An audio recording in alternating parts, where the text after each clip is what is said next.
must be a Mario. He takes racing too seriously. He takes everything too seriously. You mother... Frittata!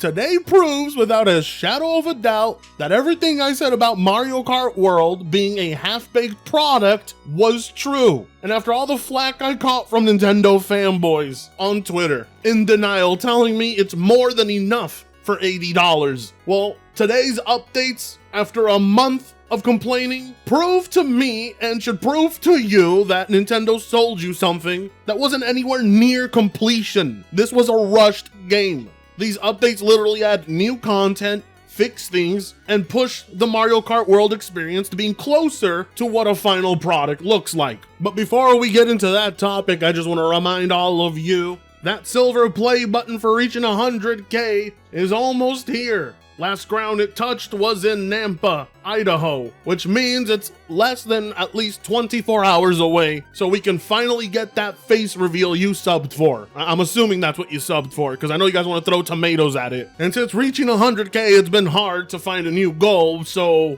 I don't know, we got 400 subs last video. So here's me playing a rendition of the Wii Shop music theme on guitar. Thank you for 400 brand new subs.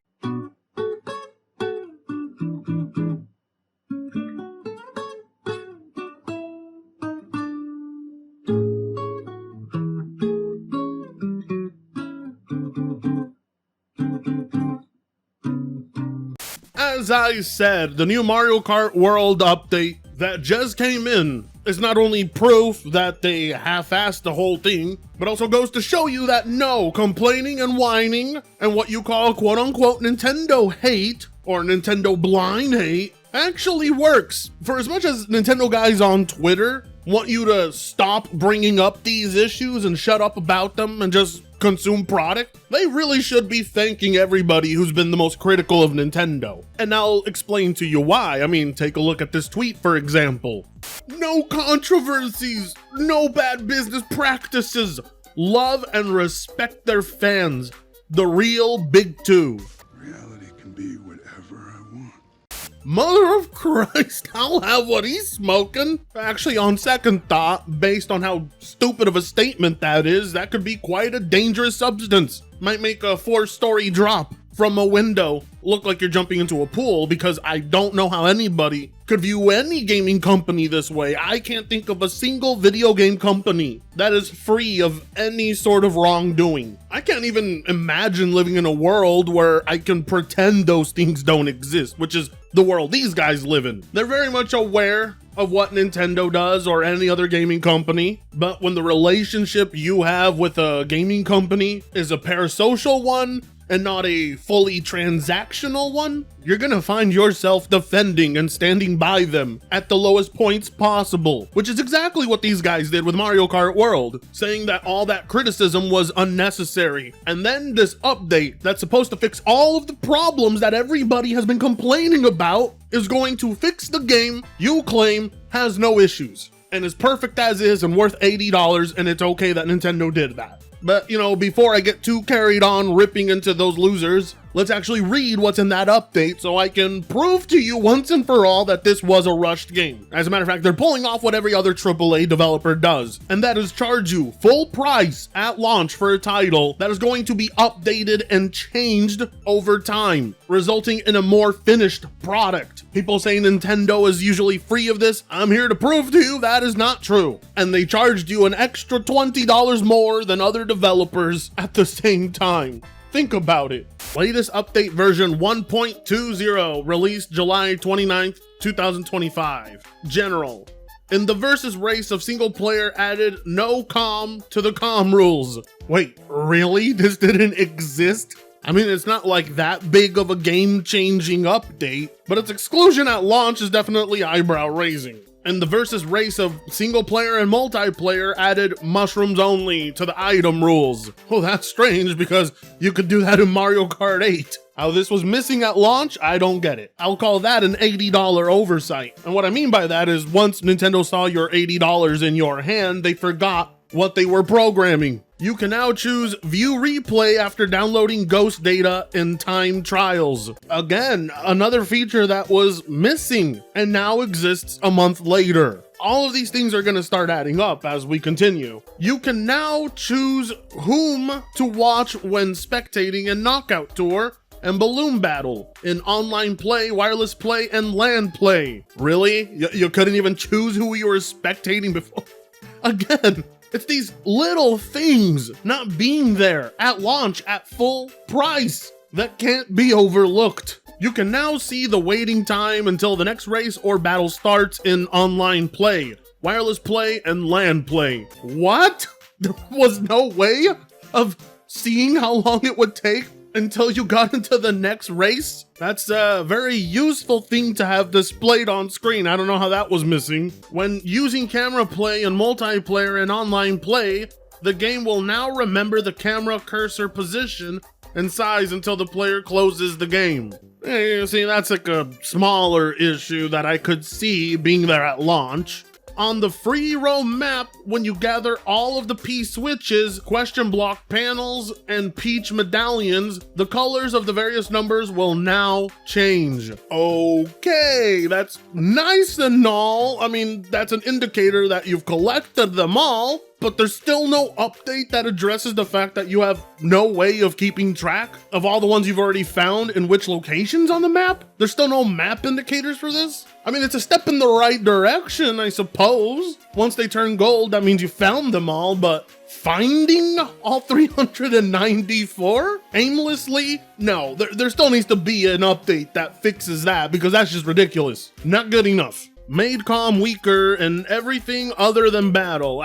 That one's gonna be all dependent on your skill level. From what I heard, the computer was at times either retarded or Einstein levels of difficult. Some people find it good, some people find it bad. That's entirely going to depend on you. Made homing of boomerang weaker. Alright, I don't know, as far as I've seen, this one has been positively received. Some say the boomerang is broken. Decrease the probability of getting a triple dash mushroom in the low position whenever the item rules in a race are anything other than frantic. Channel producer told me he's actually excited for this one. He was tired of getting a triple dash mushroom over a golden mushroom when he was in last place. Changed it so order of getting question block is higher than in the past whenever the item rules in a race are anything other than frantic. Made it so there is a wheel spinning animation if the player presses the A button, acceleration, too early when starting a race while driving. Really? They had an entire animation for that missing? Increase the frequency of lap type courses appearing in the selection when choosing the next course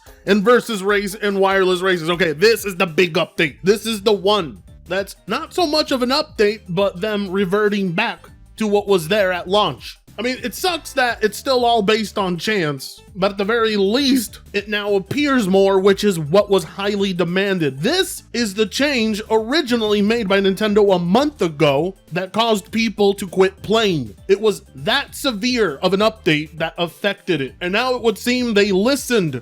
And you know how rare it is for Nintendo to listen? They made a change for the worse and stood by it until, I'm assuming, a slight dip in players got them to realize maybe it's a lot more serious than we thought. So if anybody out there, any Nintendrone ever tells you criticizing Nintendo and being vocal is toxic, don't listen to them. Toxicity is in the fake positivity they have. Now, some people on Reddit don't think that that's enough. People want it so you can just solely choose 3-lap courses, and to be honest, Nintendo didn't really fix anything here. They kind of just went back to how it was before, unless the chances are increased even more than they were at launch. I know a lot of very serious Mario Kart players are going to be happy to hear this, so I found it very important to point this update out to you, if you are into this game. And the last change from Nintendo got you to drop it, I've got good news for you. Single-handedly, the biggest change for the better for this product. I guarantee you this update alone will bring a lot of players back.